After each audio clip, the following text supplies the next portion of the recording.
Тоа е мој начин да и се заблагодарам на земјата каде што ги направив првите чекори во дансот. Со оваа награда сакав да дадам вистинска можност на младите балетани и балерини да поверуваат во себе, да ги следат своите соништа и да откријат колку далеку може да се однесе страста. Со овие зборови Роксан Стојанов, која е воедно и прва балерина од француско-македонско потекло, која се стекнува со престижното признание звезда на Париската опера, во видео обраќање сподели својата радост и благодарност за востановената национална награда во Македонија, која го носи незиното име.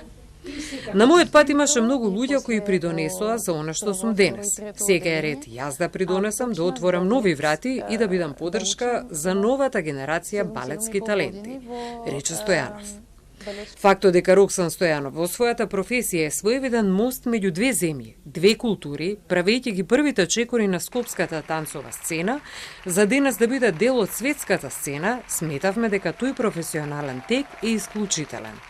Забележа амбасадорот Лери Голер.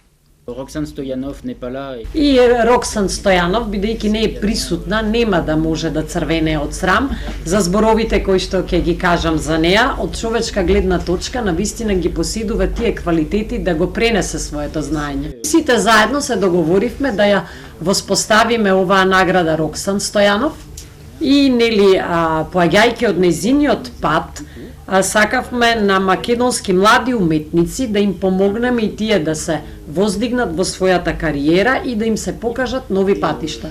Воспоставувањето на оваа француско-македонска награда е на иницијатива на Роксан Стојанов, целата организација и реализација на културниот центар Интерарт со поддршка на Францускиот институт во Скопје и Француската амбасада во Скопје. Во почесниот одбор се врвните институции за танц и изведбени уметности.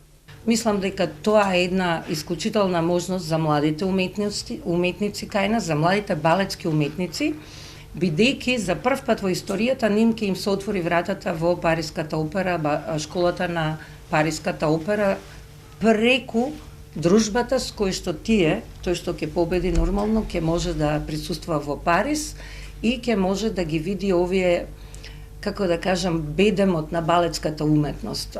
На надпреварот ќе може да учествуваат млади балетски уметници помеѓу 16 и 20 години кои ќе можат да достават своји кандидатури во текот на оваа есен и ќе бидат селектирани според прецизни уметнички и технички критериуми.